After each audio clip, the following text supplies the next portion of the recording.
Kabar bahagia datang dari pasangan artis, Iris Bella dan Amar Zoni, di mana Iris Bella melahirkan anak kedua. Iris Bella dan Amar Zoni bertambah bahagia lantaran melahirkan anak kedua berjenis kelamin perempuan.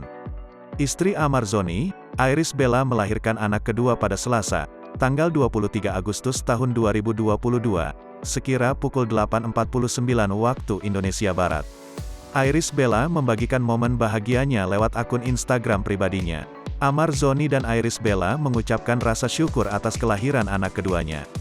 Seperti yang diketahui, dua bayi kembar mereka dinyatakan telah meninggal dunia dalam kandungan pada tanggal 6 Oktober tahun 2019.